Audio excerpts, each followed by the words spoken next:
Ladies and gentlemen, welcome to the main event Fightcast. We're back. It's been a while. We got things set up, and I'm excited. I'm very excited. But let's be real. Let's just dive right into it, bro. We got some questions for Sean Strickland. You know what I'm saying? You requested the man dance, but ain't show up to the man dance. What happened? Where do we go with Sean Strickland from here now that du Plessis has defended his title? Well, I mean, this is just a perfect example of Sean Strickland is who he is. There's not much more. There's not much less. He is going to go forward, throw the jab, throw the T-kick. He's not going to get run away from it by going for a takedown. That's his idea of the man dance, in his opinion. Which is kind of crazy. As opposed it's to kind of crazy because I don't think any of us agree with that opinion. No, because at the end of the day, like he's like a robot. He's gonna do the same thing repeatedly, rinse, repeat, rinse, repeat, rinse, repeat, to the point where he keeps doing it even when it's not working. To like the point it's where he literally doesn't show not urgency working when he's about to lose. All. Like your jab isn't gonna end the fight, and you're down 4-0, 3-0, or whatever you think you're down, but you're definitely down. It's wild, bro, because you take like someone like Sean Strickland, it's like, bro, what how do you end up here? Right? Like you're in it's this weird place where we can't really explain to anyone why he belongs in the top 5. Well, but he is top 5. But also you can't say he shouldn't be in the top 5. No, you can't. Like that's the crazy shit. Like you can't really explain why he should be there, but you know for sure he should not be. You can't say he shouldn't be. No. You know what I mean? It's crazy, bro. It's such a wild thought process. I just want to see, like, I don't know. For me, the biggest thing, like I was saying before we started recording, was like the biggest thing is I want you to match the energy, right? Like if you're gonna have all this aggression and energy and this alpha dominance or whatever when you're at the press conference or outside the cage or even in the joking third fight between du Plessis and Strickland, right? The official fight that took place in the crowd, right? Like that you showed more aggressive. You threw more power strikes there. Yeah. So I don't know if maybe like the fear of competition in the sense of like fighting for the belt, that overwhelmed him. I do think the pressures of the belt have now become a thing. At one point, it fit his persona. I don't care about the belt. I'm going for heads. I'm going to just be the bigger, better man. And now, him getting the belt and then losing it, he's realizing he does covet the belt. He does like getting the fatter check. But he better do something to show that because he was just given the opportunity. No, I think he reached. I think he reached his highest point because he caught Izzy at a moment. I don't think I think if him and Izzy fight about 4 or 5 more times, if he were to win one or two more, it's just the styles that beats. And well, I think that's the biggest thing. It's like you can't take away the fight because it was a style thing. That's the thing with Sean Strickland. He is so himself that if Izzy were to get into that fight again and think that and like not make the adjustments to pick him off, however he does, he will fall into losing again because Sean Strickland is gonna keep doing the same thing: march forward, apply pressure, and throw a jab. And that's what makes it interesting because that's why du Plessis beats him, right? Like when I was saying last week that du Plessis would beat Strickland, it was off. I was thinking the wrestling, right, the takedown. But rewatching this fight, it's like, oh no, the reason du Plessis beats Strickland is because he does the unthinkable. Right? Like, so most trained fighters are seeing Strickland approach, and it's like, because you know what you're expecting, you're overthinking how to deal with it. Dricus is just doing things. He's just like, this is going to work, or maybe this will work, or maybe this will work. There's a rhyme or a reason behind what he's doing. He thinks he made adjustments from the first fight. I don't even think it's adjustments from the first fight. I think he makes adjustments in the ring 100%, in a way, but in a way where it's like they're not super thought out adjustments. They're just, this punch didn't work, cool. Gonna try this now. That didn't work, cool. Gonna try this now. Yeah, like you know what I mean? Like there's no season, there's no reason of getting killed like he was talking before. So he's out. No, I think he's scared of getting killed. He's out there to kill. No, he's out there trying to kill, and he's not scared if he dies in the process. He understands the gladiator nature. That I respect. But the biggest thing, if we're gonna rain on Sean Strickland's parade, what you What have, parade? not rain on his parade. What I'm sorry. parade, bro? Boy's If, in the if hospital we're with a gonna kick broken him, nose. if we're gonna kick him while he's down, That he made sorry. worse because he tried to bend it like the movies and went the wrong direction. Yeah. Hey, how you fucking bend your nose the wrong direction, bro? You can't feel your face? Yeah, he's not, Like- he's not the brightest light bulb. He's not the brightest light bulb.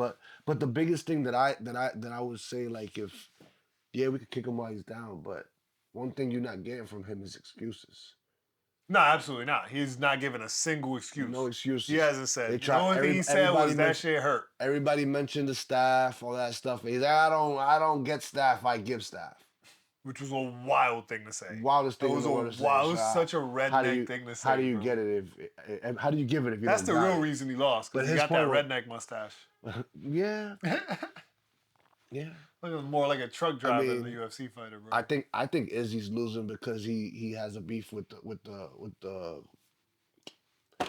fight gods at this point. So why would I not believe that couldn't work? But legit, I think Izzy is beefing with the fight gods after he went after Pereira's son. He hasn't won a fight since.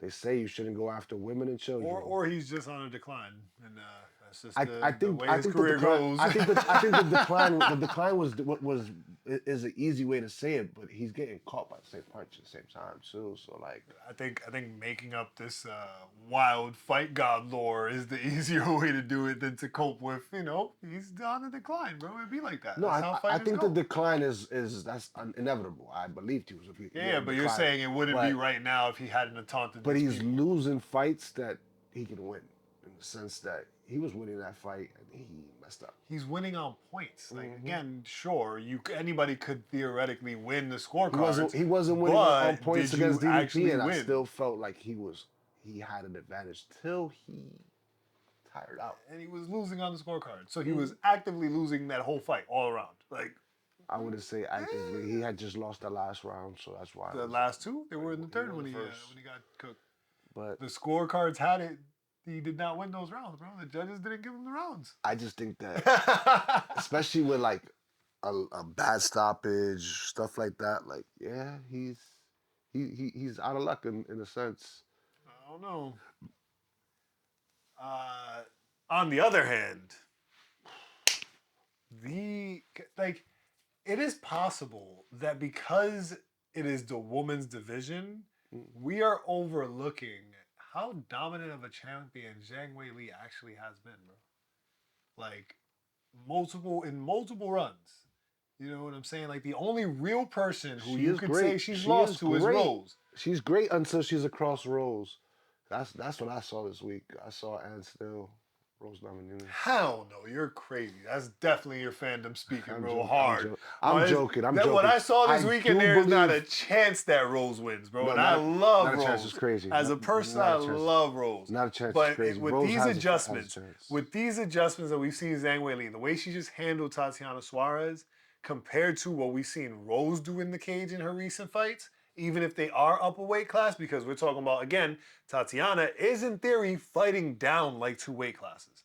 You know what I'm saying? She wrestled heavy. I think Rose has a better chance against Weili than Weili has against Valentina.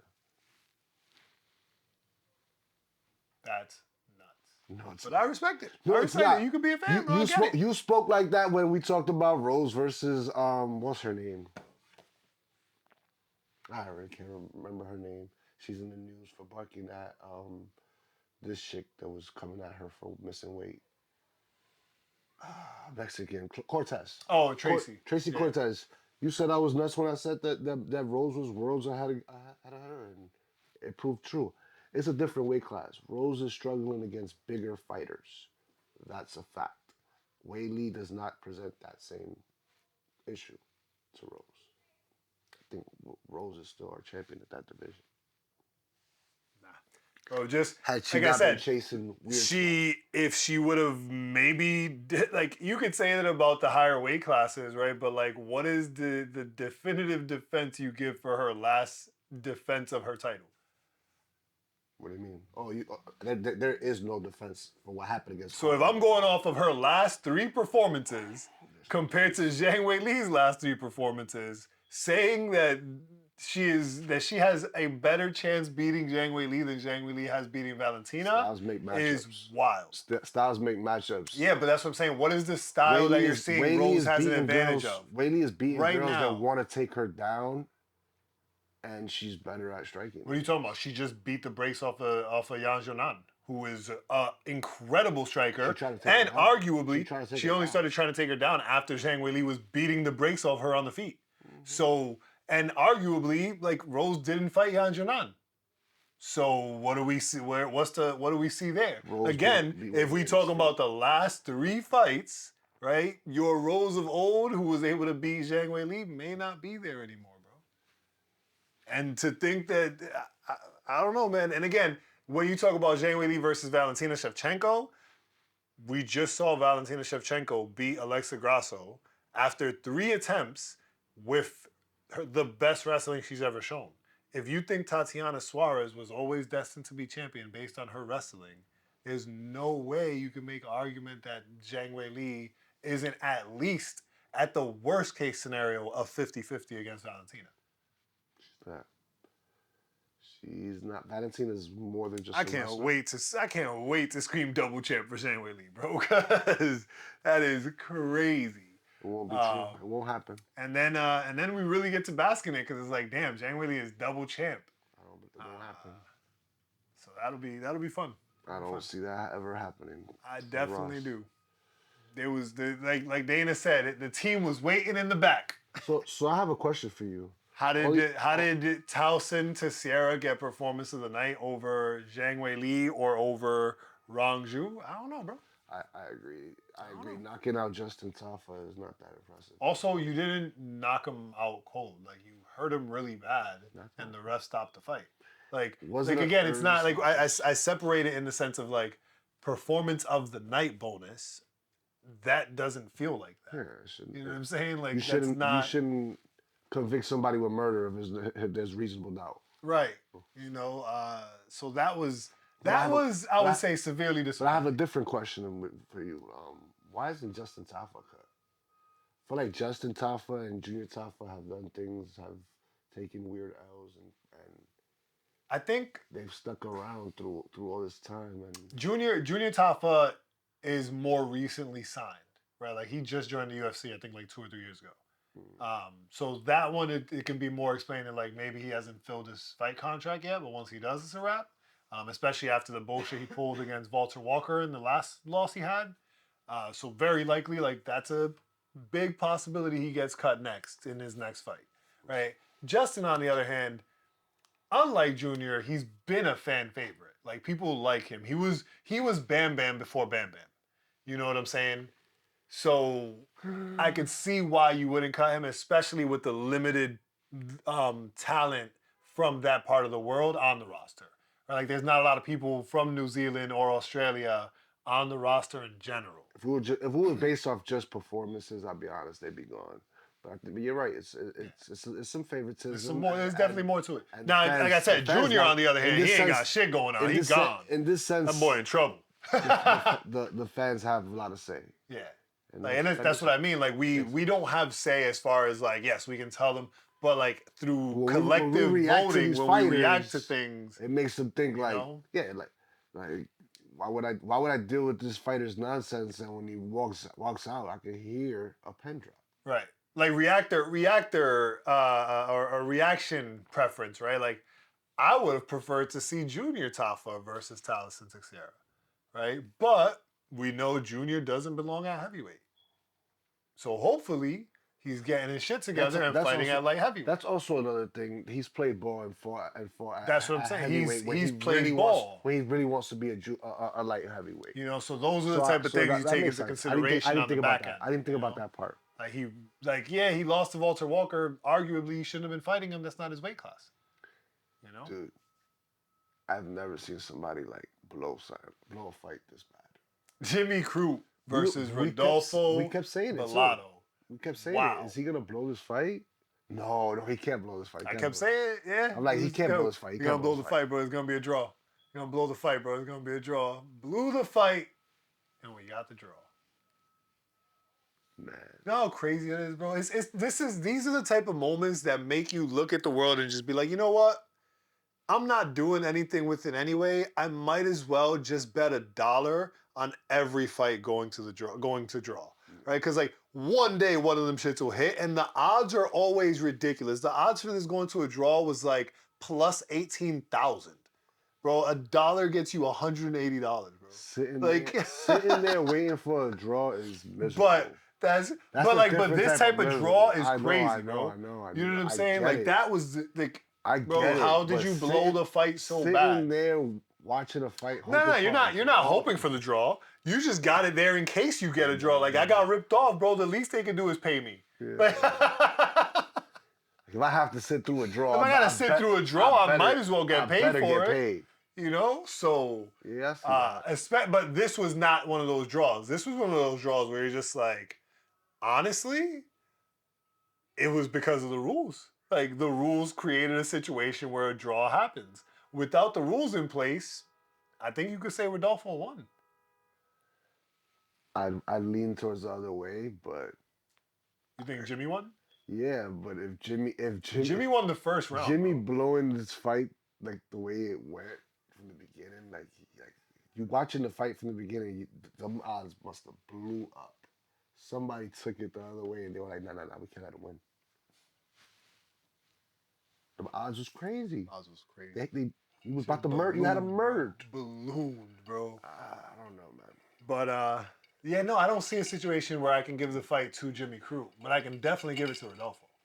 Right? But again, that's where rules play into it heavy, right? Because if we just take away scoring and we just say rounds, right? But you could round very one, easily give him a 10-8 in that first round. round. That's exactly why I said take away scoring, because that's how they got the draw. They gave him a 10-8 for round one, and then Rodolfo got a 10-9 for round two and a 10-9 for round three.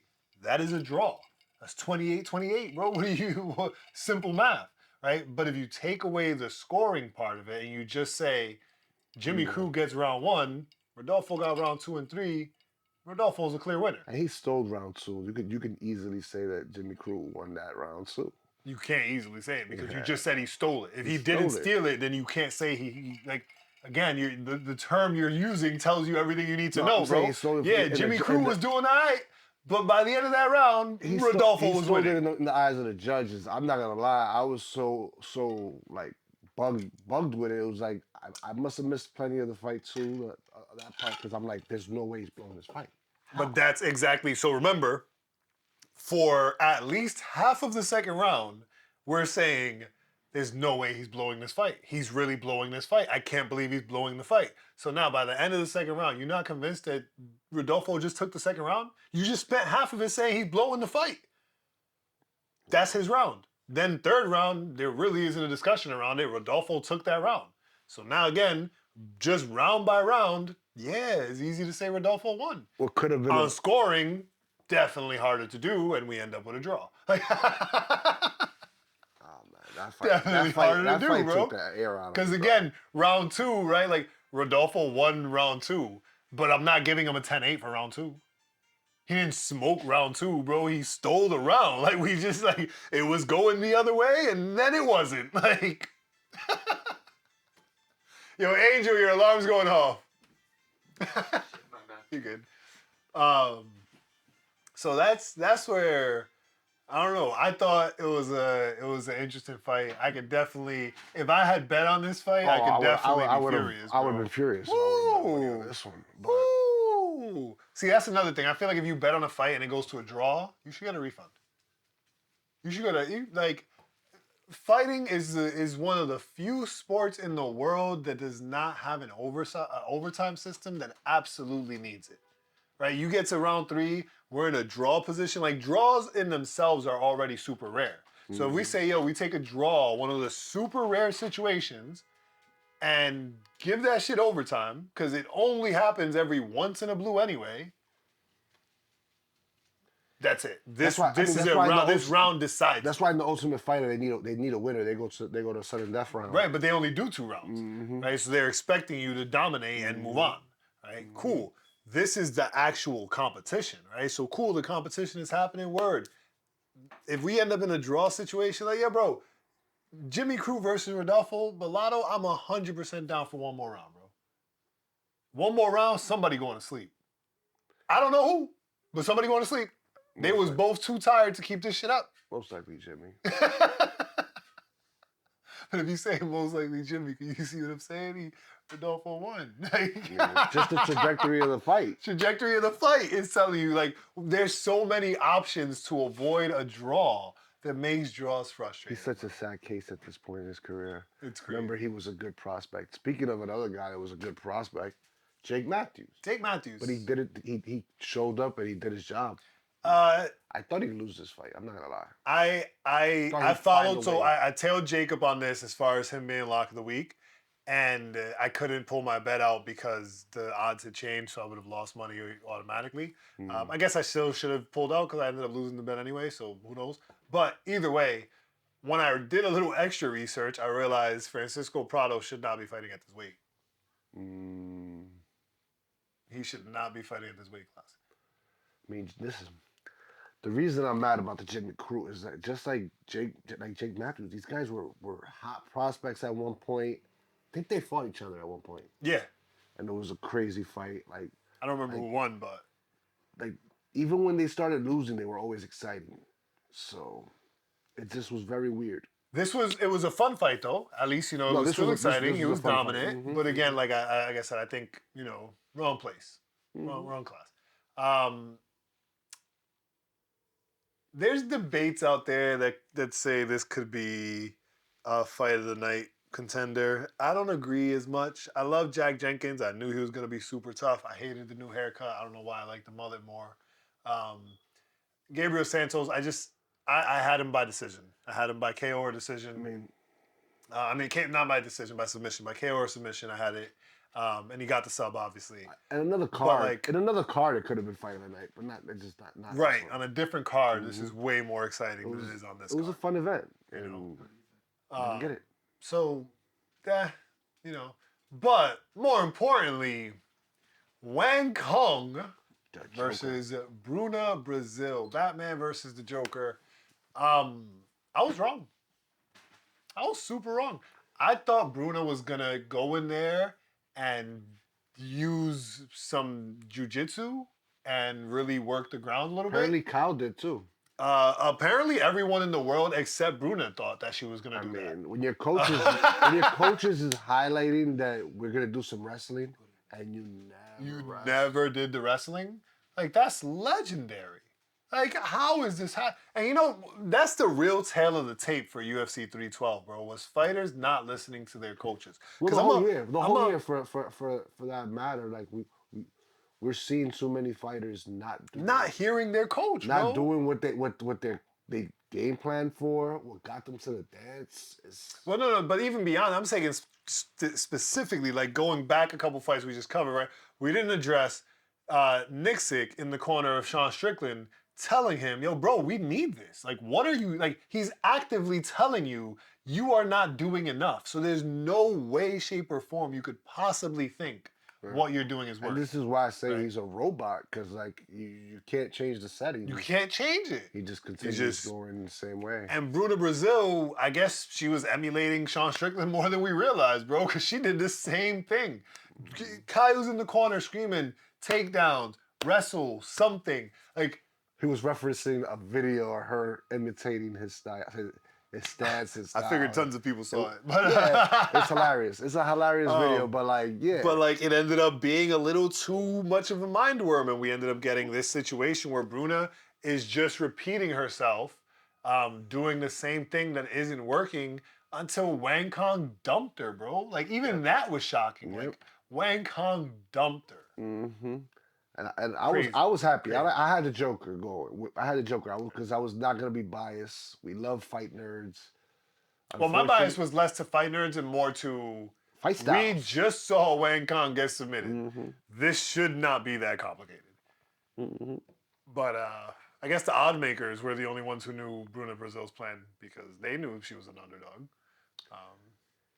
Colby Thickness versus Alexandra Pantoja. Hilarious. Alexandra Topuria. The only real thing I want to say about this fight, for me personally,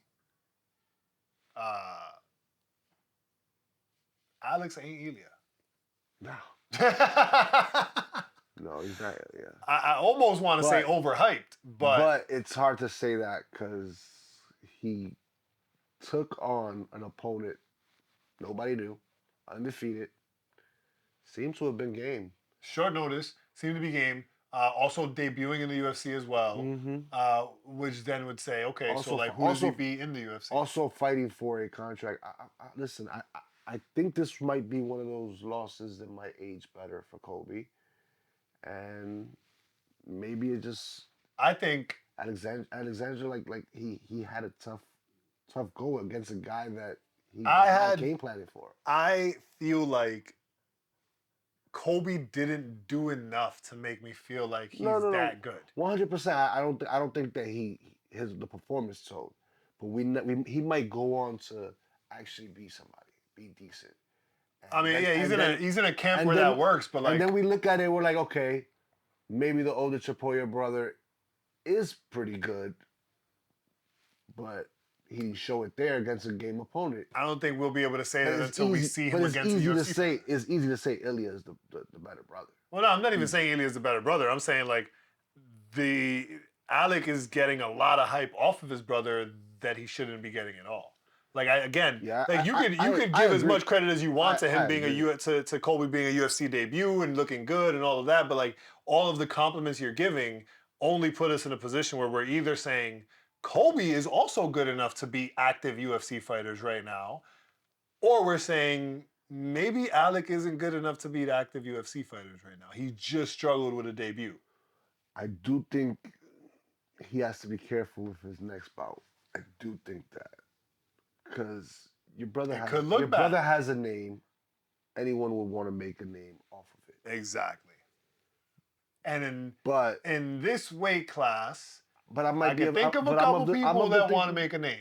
I'm of the thinking like he is that Kobe might deserve a contract. Yeah, no. But again, even saying that, it still doesn't change the fact that cool. Like they both could get contracts, right? But like now that you both have contracts, you have to go on and prove you can keep your contract. Yes, Right. 100%.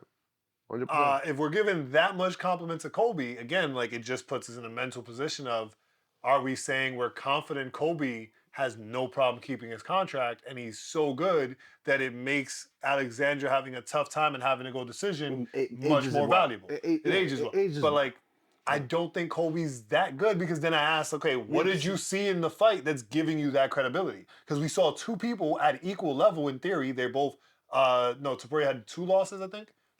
Or what was he? I think he has one loss. His 1 loss. Where is his record? I believe he has one loss. Let me make sure. Yes, he has 1 loss. All right, so you got 6-1. guy who's 6-1, and you got a guy who's 7-0. Mm-hmm. They're at the level where they should be competitive with each other. So I'm not seeing anything that's convincing me on either side. Like these guys are definitely 100% ready for the UFC tough competition. And the truth is, they probably both had jitters. Right. Equally. Equal jitters. Mm-hmm. So like that's what I'm saying. So I don't know. I wasn't super excited to see him fight this time around. Not any more excited to see him fight the next time. I am super excited to see Rong Zhu do it again. Cause boy, I'm excited to see Steele too, man. They like boy.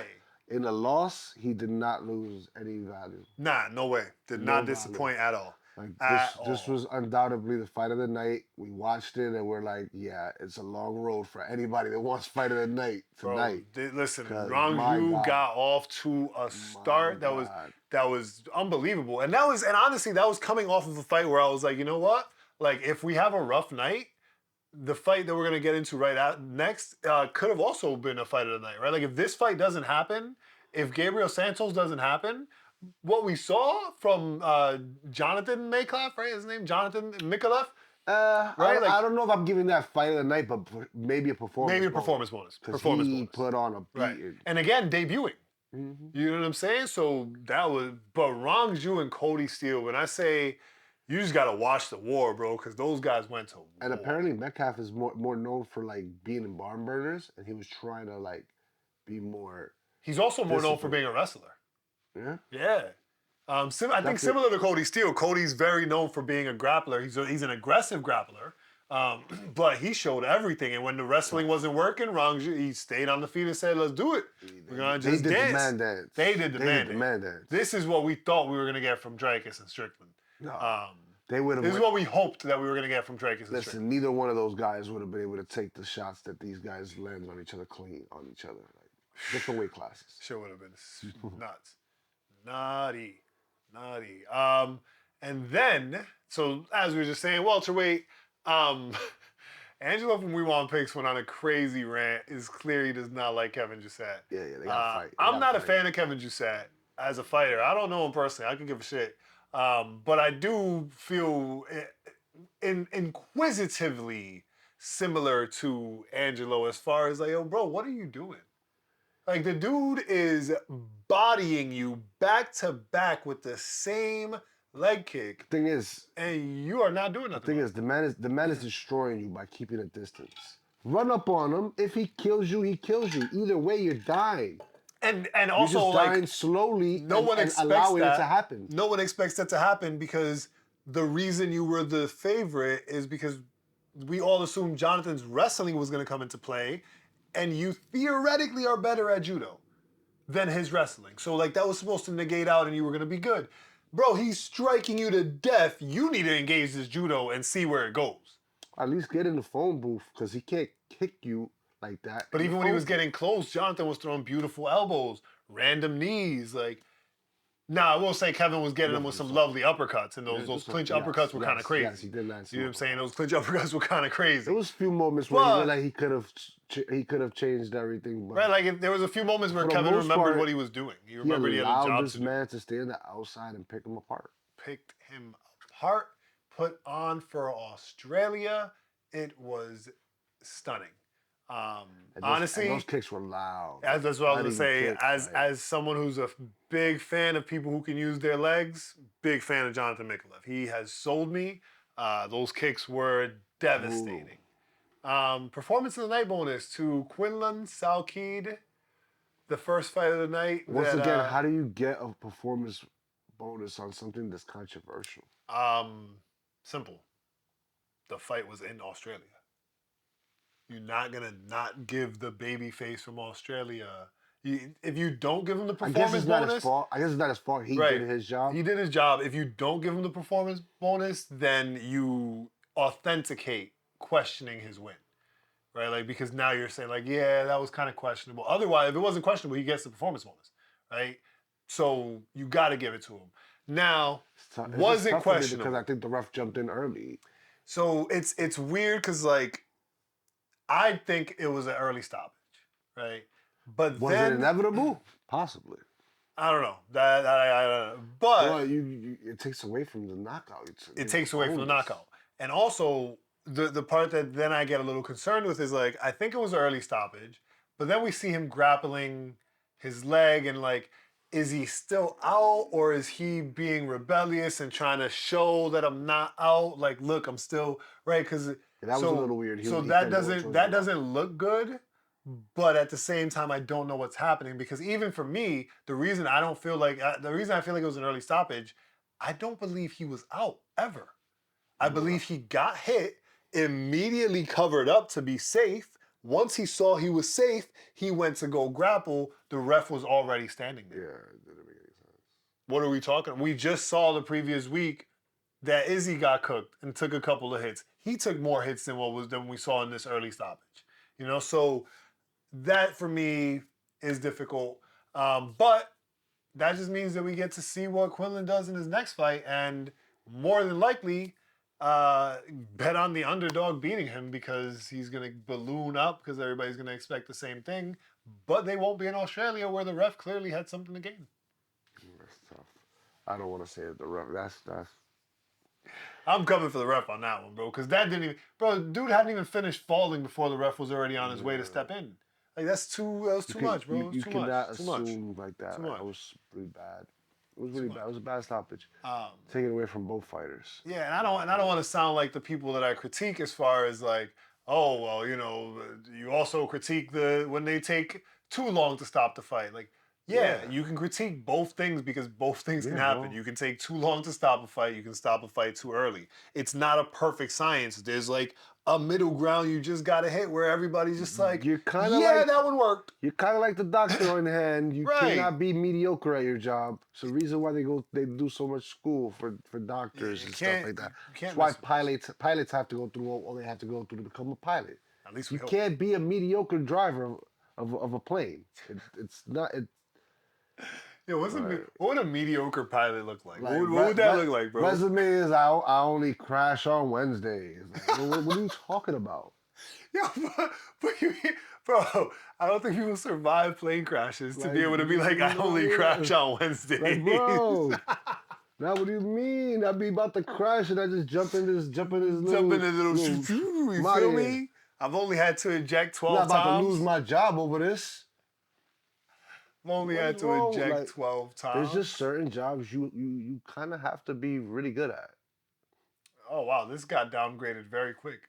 When this got announced, it was the featured fight of the night, but it got downgraded very quick.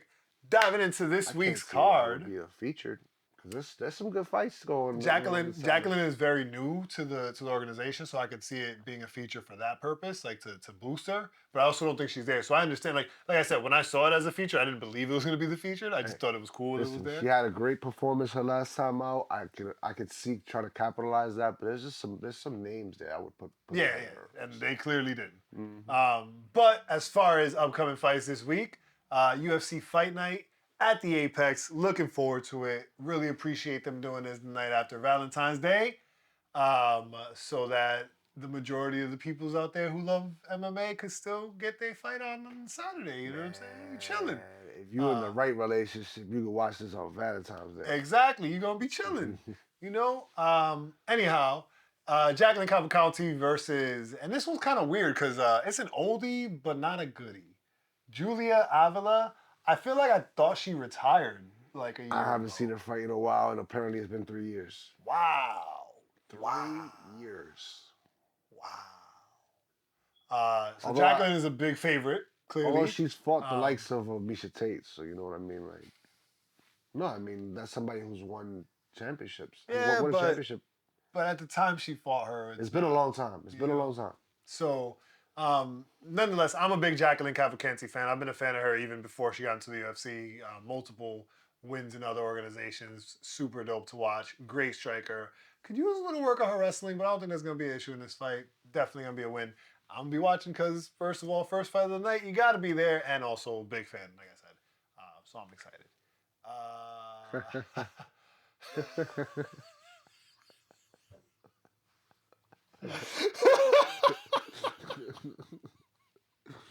Yo, why did Angelo describe him that way, bro? Well, we're gonna let them in on the joke. Yo, bro, he's not even that fat, bro. Like I'm supposed to be the fat shamer of the group dynamic, bro. I'm not gonna lie. Crazy, Angelo has bro. become a bitter guy. Yo, with his betting. Angelo be wilding with the He's shots out here fired, calling bro. Walter Walker a fat. What was He it? called him a stack of potatoes. A sack of potatoes, A sack bro. of potatoes, Oh bro. my god. Hey, bro, I get it. I don't see it though. Like I see the potato head. No, I but get I don't see being the upset. sack of potatoes. I get being upset when a fighter doesn't perform, but it's been a while. He had a decent performance after. No, he didn't. That was a bad performance too when he beat Junior. That shit was sloppy and gross too, It was bro. So sloppy like, and gross, but he got the finish. We gotta get past this. man, he got the finish, but even the finish was sloppy and Listen, gross. the Remember the heavyweight finish? The division finish is was mad not- questionable because it was Junior going. Yeah. The heavyweight division is just not. That's right. Picture a heavyweight man doing. It's not pretty. My ankle. Ain't no beauty and no beast in the heavyweight division. It's just a bunch of beasts. Listen, bro. I got nothing but confidence in my sexuality. I have no problem calling somebody a pretty man. And J. Alton Almeida, that is a man of that's a Greek god body, bro. Like you are not gonna criticize this. That's next level heavyweight, bro. You're talking about somebody who's just a lightweight that rather not cut the weight, knowing that heavyweights can't wrestle. Bro, Cyril Gane. is in peak condition, bro. But That once is again- Francis Ngannou, bro. Like, these are peak condition. And yes, you do have the slop fest on the other side of the spectrum. We also seen right? Francis Ngannou wing shots to knock out Rose. Hey, it worked. The worst technique that we've It ever worked. seen. It was the greatest technique, bro. But Keep moving like a train. You can't dodge a train. But you can't call one sloppy and the other not when they're both No, sloppy. because I don't think, because that wasn't sloppy in the same way, bro. There's a difference between throwing wild strikes and just falling all over the ring, which is all over the cage, which is what happened when he got the sub over Junior, we're bro. seeing that a lot. He didn't even get a takedown. They fell into each other, and he ended up in an ankle lock. We might have seen 2 or 3 times somebody went for a takedown on the turn. They just dropped on their own back. Exactly, and those are the guys that we're critiquing when we say you're fighting mad sloppy. It's happening a lot, and it needs to stop. And we can't be. I want to say it happened to Tatiana. I don't even think we've addressed who he's fighting yet. That's terrible. No, I mean. But even then, like, who he's fighting is another person who, don't get me wrong, bro. There is no situation in the world where I want to get in a street fight with Dante Mays. Okay, Dante, that is craziness, right? Like, he looks like a prison fighter. You understand? Like, he's dangerous. But in the cage, when you're fighting trained people, and we like about, his and likelihood we're breaking down technique. That's where we're we breaking get down crazy. technique. That's where we get crazy. That's where it gets crazy, and that's where. But we don't have those conversations in heavyweight very often because heavyweight we have guys like Walter Walker, bro, that you just don't know what's gonna happen next. You know what I'm saying? 1 second, he could be striking. The next second, he could be toppling over and you're trying to dodge a tree and that doesn't always work. Hey, like, he could be like somebody else on this card and just knock himself out. You never know. Oh, chill. You ain't even have to do that, bro. Hey. Let's get to the Bonfims with Bonfim versus Chaos Williams. Gabriel Bonfim, Chaos Williams. This is one I'm sure the judges could just sit out. Like, all the judges could go get coffee. They could sit out this one. Like, I feel like by the time they bring their paper out the little thing, it'll be over. These guys are both Chaos, ironically. I don't know. My heart is leaning Gabriel.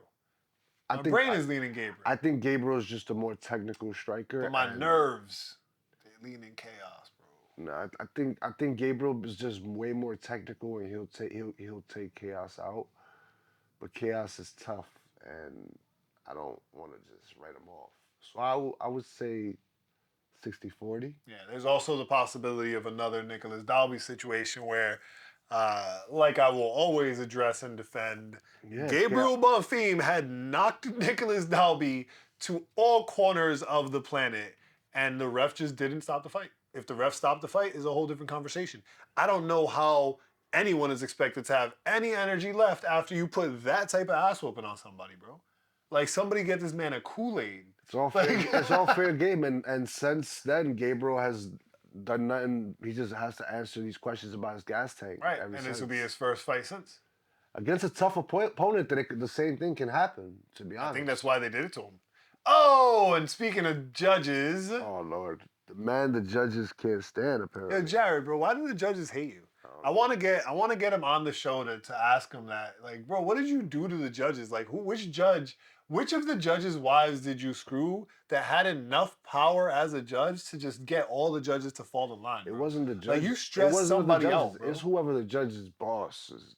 Like, he stressed somebody out, bro. They do it to impress them. Like, here, boss. Yeah, Jared, you need to go in there and finish the fight every single time, bro. Yeah. Because if you go in there against Kyle Fernandez, they're gonna give it to Kyle, bro. You can't beat fighters and judges. You're not gonna just beat the fighter. But I am excited to see the fight because honestly, Jared Gordon is one of the best fighters at lightweight, bro. He just keeps getting screwed by the judges. He's on the way out, in my opinion. Yeah, with all the judging decisions he's getting, of course he's on the way out. You can't keep a fight with judges hate. You can't tell me. I don't know this guy he's fighting, but you can't tell me the UFC is not somewhat trying to push this guy. Who, Fernandez? No, well, Kyle Fernandez has been around for a while, so I wouldn't say they're trying to push him. I think, if anything, as crazy as this might sound after the rant I just went on about the judges hating Jared, this might be a gift fight for Jared, where they're giving him somebody that, like, this shouldn't go to the decision. But, well, with that same breath, it might be one of those things that if Fernandez can't beat Jared, they're probably gonna cut him. One of them's getting cut. One of these guys is getting cut today. I don't think Jared gets cut. I think Jared gets to walk away with it whenever he puts his gloves down. You think so? Yeah. Mm, Company guy, good dude. he's a good dude. You know, like people don't stress that enough. Oh, That like how you treat people will keep you around a lot longer. the odds have moved. Now as a pick'em, Angela Hill I versus couldn't Ketlin understand why Souza. Angela Hill was Oh, favorite. actually, what are we talking about here? No, Angela Hill definitely should be the favorite. I hope it keeps moving and they turn it to an underdog. I don't know why in my mind I thought this was Ketlin Vieira. No chance. That's who came to my mind for some crazy. When I thought Ketlin, I just got excited. I got to fix my DraftKings lines. I got excited. I was just thinking wrestle.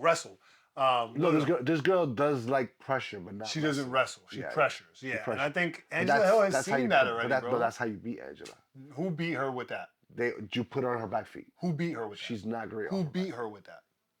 A lot. Nobody, bro. Bro, you Nobody. See her record? You see her record? Go to her record and nobody beat her with pressure, bro. Everybody who's beat her has beat her with either out techniquing her or outpacing her, but now it's just pressure. I think Tabitha Ricci was one of them that was just going forward the entire time.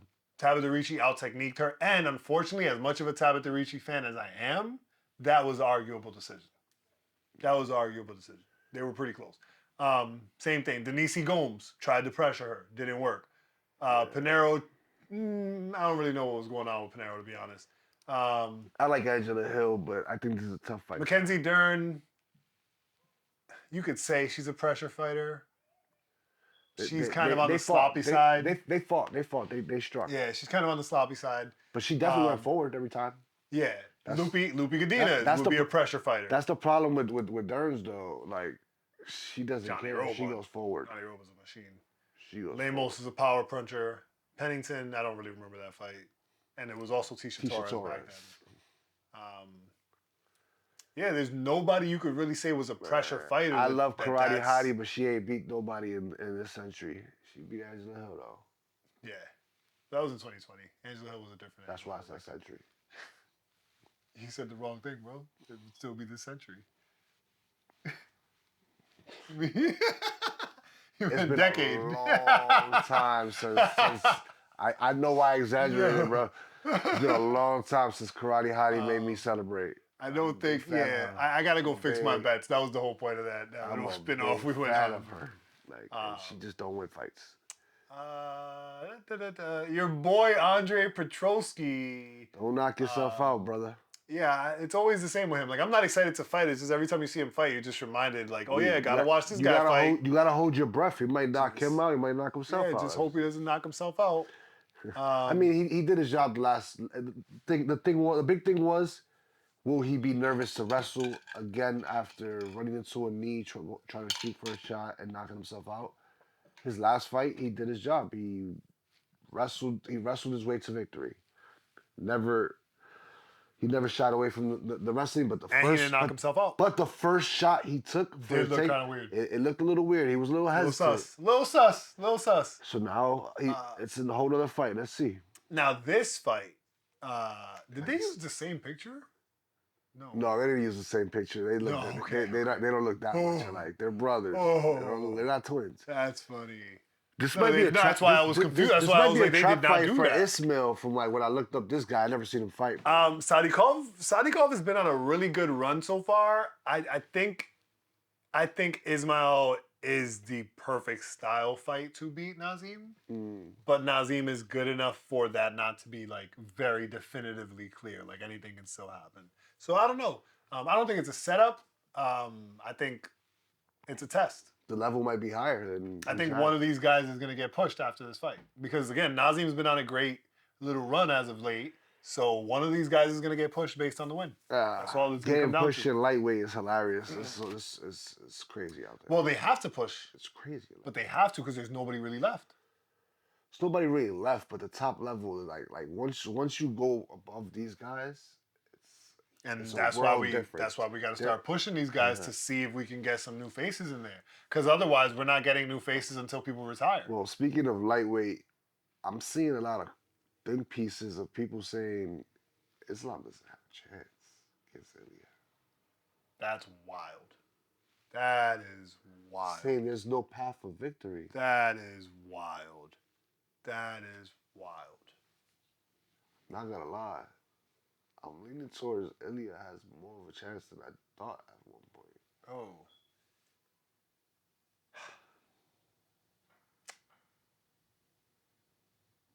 That's Like, insane. I'm not saying I'm picking Ilya.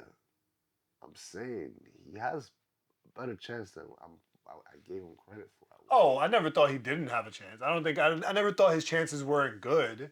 I just don't think they're realistic, right? Like the puncher's chances are there, right? Like I don't think as it's just far as puncher like, chance. could he land a one shot that changes the whole fight? Absolutely, right? Like, but is that likely to happen with Islam? That's what I don't see. You know what I'm saying? Like he's too good everywhere. So when people say like, what's the path to victory? We're talking about somebody going up in weight against somebody who's been nothing but dominant, finishing his opponents. His path to victory is whatever he wants. The question is, how does Ilya win? We've only seen Ilya win by knockout. I think that's the troubling part. Which Thinking that his path to victory is whatever he wants, it could put him in a tough spot. Well, Clipped. Yeah, no, because as a fan, I can say his path to victory is whatever he wants. In his camp says our path to victory is whatever we want, and we want it to be our wrestling. Oh no! You saying it is not troubling. Him believing it. But no, it's not, because even if you believe it, you plan around what you believe, right? So if he believes his path to victory is whatever he wants, right? His team comes in and is like, you are absolutely right. We can pick whatever we want to win this fight. How about we pick the easiest option? Pikachu, I choose you. Here we go. You know what I'm saying? Mm-hmm. And that's what I mean. Like, he can win however he wants. Now, when you talk about Ilya, right? Ilya versus Islam. How does he win that fight? The first option that comes to mind is knockout. There is a lot of possibility he can knock out Islam. I would never doubt that. There's always a puncher's chance. He can outpoint him too. Right? Maybe he can outpoint him. But to outpoint him, he has to be able to out-wrestle him or out-grapple him, because you know that's going to be part of Islam's game. So, when we get to the ground, no.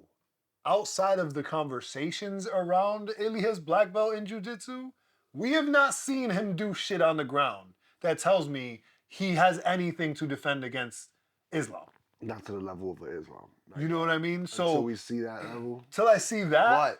But his build, him being short, just gets him tied up faster by Dustin. I mean, I said by Dustin, by Islam. I was thinking of the crazy shit Islam pulled to tie up Dustin. Like, it's not even, we're not talking about, and again, I'm not even the Islam fan. I'm not a big fan of the Khabib camp fighters. Like, that's not my style. But to deny the craziness that team is able to pull off, bro, when it comes to putting people in the position they want to sub them. Yeah. I've never seen someone grab someone by the foot. Not the ankle, bro. He grabbed them by the middle part of your foot, bro. Pulled them towards him and put him in a darce. Listen. I haven't seen Ilya have to do anything like that. I think it's an interesting fight nonetheless. Like, a lot of people are like way too convinced like either side, in my opinion. Like, I think it's worthy of us watching. Like, it feeds my curiosity how it goes. It doesn't feed my curiosity because there's nothing in it for Islam. That's the only reason. I feel like Islam at this point that Islam's at, again, even as not a core Islam fan, at this point of his career, we have to do something for him. It's not fair anymore. You know what I'm saying? Like, he's defended his title at his weight class. He's given someone the chance to fight for his belt to become a double champ twice. Like, but that's it, bro. It's his turn. He deserves something. It's also his fault that he's a little nitpicking as to who he goes up against, because he probably would have been up already if it wasn't for. I don't really. No, that's not true, because Bellato wasn't champion yet. But he was asking for the Edwards fight when Edwards wasn't very active. So that's what I'm saying. Like, at some point we got to give something to Islam. Yeah, but you know what I mean? It's also one of those things where we could give you Edwards, but does Edwards even deserve it? He's not.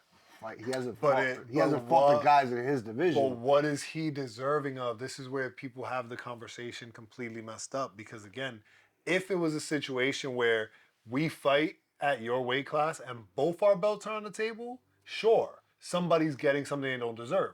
But what is Leon getting in this fight? Nothing, bro. He has to defend his belt against someone from a different weight class he never planned to fight. There's no reward there at all. Well, the only person being rewarded is the person fighting for the belt. I think there's a reward for if you go back to that time, Islam being the pound for pound guy, you beat him. But he didn't even get that. Like, that wasn't a promised thing. It was just in the conversation. He had to fight 2 more times to get it. Man. So again, like, what are we getting? Like, as the person defending your belt when someone comes up to challenge for double champ status, you're not getting anything. Now, if Ilya is really about his business and you want to put his balls on the table like he kept saying he was with Max, put your belt on the line, bro. Go up against Islam and put your belt on the line. Like, obviously, that's never going to happen because it's not in the rule. Like, the rules don't allow it. It's not realistic. He can't take a belt that he can't defend. He can't make 145 if you chop off a limb. But so even if you say that, think about it. Like, there is literally no benefit for Islam to fight Ilya outside of ego, outside of bragging rights and saying you couldn't do it. But even then, he's at that point. He's running out of. But even then, they're gonna take it away from him because when he did that to Volk, what do they say? You defended your belt against a lower weight. Like, you didn't really. There's no winning, bro. There's no winning. I think with that, with that kind of crowd, there is no winning. They're always gonna ask for more. There's no winning. To defend your belt from a competing champion has no benefit. That's why the bag has to be on the table from the UFC. They have to say, yo, we're gonna give you the bag to protect your belt just to make this super fight. I think that takes, which is why we don't see them stops, often. I think that stops it because that's why we don't see them often because again, why are you giving them a bag for that? Like, right, like there's literally nothing for the defending champion to get out of this. So in the conversation of Islam versus Ilya, why am I doing this fight? On paper, there's really no way you beat me. If you beat me, it's by some magic bullshit that's going to be a highlight forever. I'm going to lose my belt. But if I beat you, it's what everybody expected because you're coming up a weight class. I just don't. And I get nothing. I don't agree that it does nothing for him. So tell me what it does for him, bro.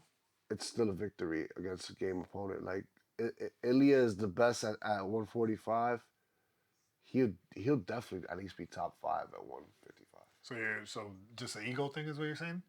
Like just for the ego? No, like it's. Do you understand why John Jones? It's a division that Islam had. You've created this problem. You beat everybody.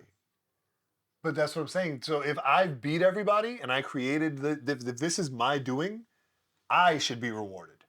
I should get the chance to fight up a division. He should. I shouldn't be having to look down. But at this point, the only thing that's stopping that is your concern as to who it is. No, it's not. The only thing stopping it is the UFC.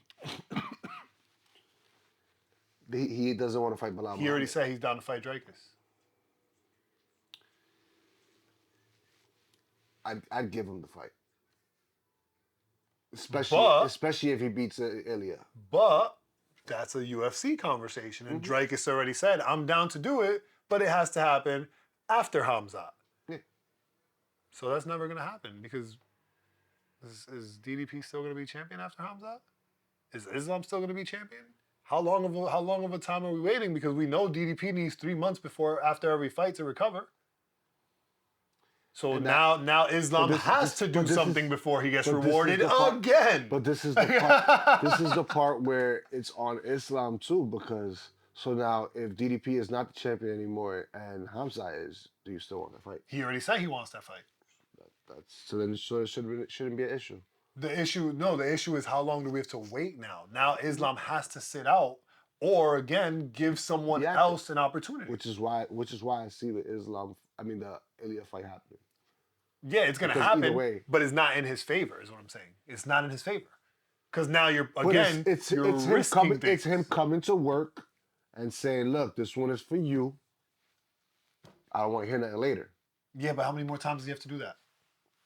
I don't know the timetable. I don't know how many times he's actually asked for go up. This is one of the only times because he's being vocal about it. But how many times does he have to do it? Like again, he doesn't. I can't speak for what's happened. Just being vocal about it. I'm not talking about him being vocal. I'm talking about how many more times does he have to do the company favor? He already did it with Volk twice. He already did it. At the end of the day, you know what I'm saying? At the end of the day, you're a champion who needs opponents and you don't have money. Why not? Just keep going down the ranking. Why can't I Listen. just pick other people from the ranking? Listen, if he were to fight anybody at 155 that's not Armin, we'd question. We'd question if it's a legit title fight. Why would you question that? He's fighting people in the ranking. You keep fighting down the ranking. Why did we decide 5 is where we stop and now you got to fight somebody, again, who's in a lower weight class and theoretically shouldn't be doing this? This is why we have weight classes. And I also have nothing to gain. But he has victories at 155. And I also have nothing to gain. That's like saying that the champion doesn't have anything to gain fighting anybody. But this is the thing. No, it's not true. What do you mean? That's not true. Because as a champion, you still have to defend. Yeah, but you're defending against people who have equal stake on the table. Like, you're defending your title, right? But they're also defending, like, they're also trying to create their own value. You don't have someone who's just showing up with this infinite value of his own, and then when he walks away from this fight, still has his value. Yeah, he lost the fight, but Volk was still champion. But I believe... Like, no one gives a fuck that he lost. I believe the situations will be different because Ilya is willing to relinquish the belt, and if they book that fight, they'll definitely book the Volk versus Diego fight for the belt. And that's just a question of, is it going to be an interim or is it going to be the official belt? But if it's interim, again, Ilya didn't lose anything. I mean, I like that idea. If I'm Islam, tell him, hey, that's the only way I'm doing it. Once I beat you, you can't go back there and that's your belt. You have to fight for it again. You got to fight for it again. That's the only. But again, even then, it's like, what does that do for That's Islam? not, I don't do shit for me, bro. It's just to get more ego shit. I get to humiliate you. Mm-hmm. Like, come on, man. We do this shit for a living. This is my career. You gotta give me more values than that, bro. But I could understand his frustration in the sense of beating Volk and then not taking Volk's spot in the pound for pound. Right. Like, that was frustrating because that's what you thought you agreed to. I also don't understand. I don't think he understands what pound for pound means. No, it's not that he doesn't understand what pound for pound means, because at that point, there was no argument that he was the pound for pound best. Right? Like, if Volk was number 1 and I just beat Volk, again, there's nothing for the defending champion, bro. You beat Volk at your weight class. You can't even make his weight class. But you see what I'm saying? There's always an argument where the defending champion gets nothing. But by definition, pound for pound means if we meet at the same weight class, up and just losing, and a lot of people believing he won, kind of proves his point why he's pound for pound. No, it doesn't, because pound for pound, that's cool if you want to change the way you interpret it, but it's not. No, it's not. The rule for pound says if we meet at any weight, I beat you with my technique. Pound for pound, whatever pound you choose, if we meet there, I win. So if you meet me at 155 and I win, that is pound for pound. If I meet you at 145, the reason that it is built that way is because of what you just highlighted. We will never know this for sure because Islam cannot make 125. So will he ever beat Pantoja? We don't know. But if they were the same exact size and shape... See, that's the big difference. That's when I think of pound for pound, is the size thing. Islam is obviously... But that doesn't matter because you have Chris Barnett at heavyweight.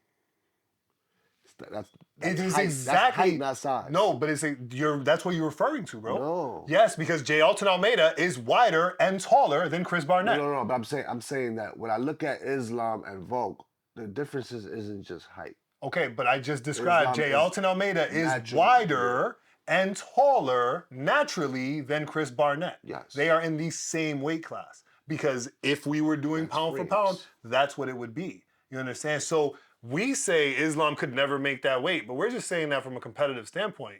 Yeah, Islam could 100% drain himself to 130, but is he going to be able to win a fight there? Probably not. He wouldn't be able to beat anybody at that weight class. And that's why the hypothetical pound for pound says if we were at the same weight, whatever weight you choose, my technique beats yours because I can't actually make it there. I've always known it as more if we were the same size, not if we were we go to whatever. But the only way that we can measure people's size is by weight. No, Because again, but the thing is, Jose Johnson was a 6 foot 125er. nuts, outrageous. So pound for pound, he's better than heavyweights for sure. pound for pound, he's beating Islam because he can actually make 125.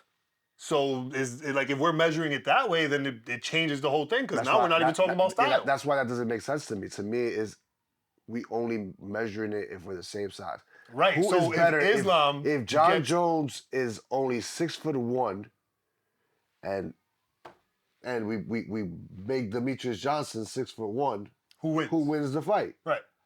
I always felt that pound for pound, Demetrius makes the point. Demetrius for sure wins because he's doing certain things at his weight class. Now, technique-wise, that we could never see. John Jones. Look at Volk and Islam. Right. They gave us 2 fights. First fight, you go, oh, Volk was mad close, blah, blah, blah. All right, cool. Volk was close. Let me show you guys what it means to be the bigger guy real quick. Knocks Volk out. Like, this is definitively the difference, right? So technique for technique, no matter how many times you set this up, I'm going to win because I'm the better fighter no matter how we do this. If scientifically you magically got me to 125, 145, 135, I will beat them too. That's what pound for pound means. But magically we can't get there. So we can't judge if he's still pound for pound because Volk was able to come up but Islam can't go down. Like, no, we wouldn't need the pound for pound ranking anymore if we were able to do that. He wins by that much. I'm just saying that Volk almost beating the bigger guy says a lot more. But then we have the knockout after that kind of ruins the trajectory. But at the same time, it says it doesn't. But at the same time, the story matters. Volk got up off the couch to do that, and it was a steady move. But it's who he is. Yeah, and that's the baddest man on the planet argument. Like when they was going back and forth about who's the baddest. Like, you know who the baddest man on the planet is, bro? The baddest man on the planet is the man who could get up from wherever he's standing and win the fight. Mm-hmm. And you know who I believe can do that 9 times out of 10? John Jones. Yeah. I think Pereira. John Jones could be slapping a beer. Pereira gives me that vibe too. Right. Pereira gives me the same vibe, but it has to be by a knockout. What's scary about him is he's absolutely a gym rat. Yeah. He's absolutely a gym rat. He loves being in the gym. He's a gym rat. He loves being in the gym. He just loves it. It's what he does. And closing out the fight card for this weekend to wrap it up. We're not skipping Calvin Kattar and yeah, my we boy. are. It's gonna be a boring ass fight. You think so? Yes. This is gonna be so fucking boring, bro. Yeah. Absolutely. Calvin Kattar is gonna start off outstriking Yusuf Zalal. Yusuf Zalal is gonna transition to his wrestling. He's gonna get a ground and pound, either TKO or lots of control. I actually think Yusuf Zalal might actually make dog walk him the entire time. With the grappling combined in there. I don't see him doing it with the striking. Just as a mixed martial artist coming forward, I think he'll get the better out of him standing up. That's literally what I'm saying. He's going to transition to the grappling, I don't think he has to go to the grappling, but... So what would your definition of mixed martial arts be there if we're not including the grappling? grappling? I think he's going to dog walk him and he's going to have some success on his feet. Okay, so you're saying he's going to outstrike him. The fight could get exciting if Calvin Kattar chins him, and he has to go to... So you're saying you think Yusuf Zalal is going to outstrike Calvin Kattar from the beginning of the fight? Maybe not for the whole fight, but I think it's possible. But it has to start with him striking because we've seen Yusuf Zalal dissolve to his grappling when the striking's not working. Yep. So if he doesn't come out the gate dog walking him in the striking, he's never going to dog walk Calvin Kattar in striking, bro. Yusuf Zalal is going to win this fight in a more exciting way than Aljo did. Like, he's going to win the fight with the exciting version of wrestling as well. I'm saying Calvin Kattar, he's going to go up there. Calvin's going to start off doing really good with the striking. Yusuf's going to go, we're not playing that game. Drop him to the floor and ground and pound. And maybe he gets his striking when Calvin gets up, if Calvin gets up. It goes to a second round. Either way, Yusuf starts off really good with the striking in the second round. But I don't know. Only thing I'm confident about that fight is Calvin Kattar might be seeing his last fight right there. This might be his last fight in the year. And then he's off to GFL. Grandpa Fight League for my boy Calvin Kattar. You keep calling the GFL Grandpa Fight League is hilarious. I know it's kind of wrong because it doesn't include the woman. I gotta say grandparents fight league. Oh Lord. Well, and now moving on to the battle of the gym rats, because there's no one who's gonna convince me that this gorilla Jared Cannonier and the RoboCop Gregory Rodriguez are not in the gym 90 hours a week, bro. If these guys just have a natural physique built this way, that is terrifying. calling Jared a gorilla could be problematic. That's his nickname. But he is the gorilla. The gorilla the killer gorilla. The killer gorilla. There you go. I was just being stupid. But this could be an exciting fight that could be quick too.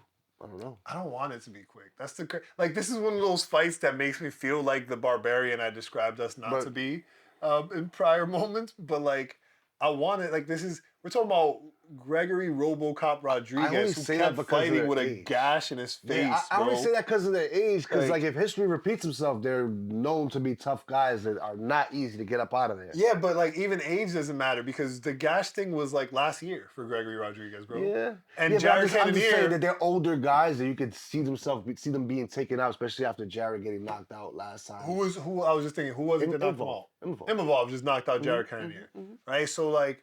And it was a questionable stoppage. Like it was questionable stoppages, huh?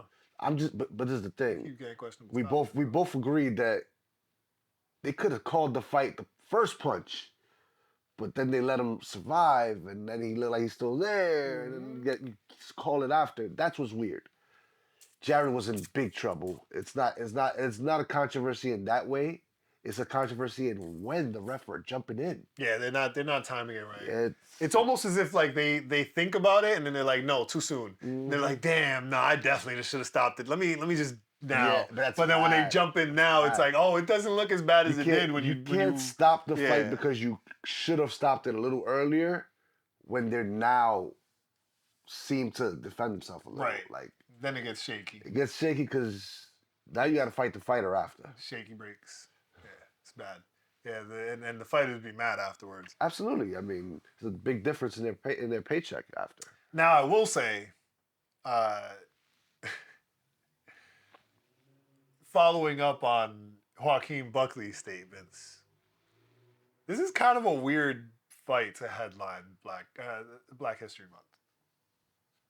Like the light-skinned black guy versus the dark-skinned black guy. It's kind of a weird one. I feel like, you know...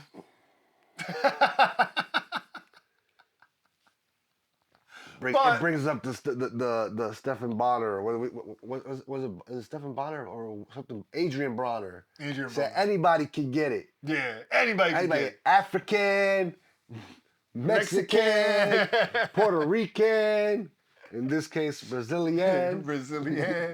Yeah, it's a funny one in my opinion. Like, but I'm excited for it. I'm like I said, this is gonna be one hell of a fight. Nah, yeah, it's a good fight card, man, and that's the main event for a reason. These are two guys that, they're not aging when it comes to fight performance, but they're up there in their 40s. The only thing that's weird for me about this fight is that the odds are ballooning so far apart. And it's the reminder that Gregory's not ranked, bro. RoboCop is not ranked. It's also a reminder that Jared hasn't done much but stand up lately. And RoboCop can mix it up a little better. Yeah. So that's probably why he's favored right now. Yeah. The fact that he has other tools in there that he's gonna use. It's not that Jared can't wrestle and all that. He just doesn't go to it. Right. And Gregory's toughness is so crazy. Like seeing somebody put him out would be nuts. I mean, Jared is the guy to do it. That's Jared has that kind of power. That's the path to victory. He has that kind of power. That's the path to victory. Well, that wraps it up for us this week, ladies and gentlemen. Thank you for tuning in to the Main Event Fightcast. We hope you had as much fun as we did, and we will see you here at the same time next week. If you want to follow me, you can follow me at Vega. Follow Coach Mike at SF Big Mike. Make sure you like, comment, and subscribe.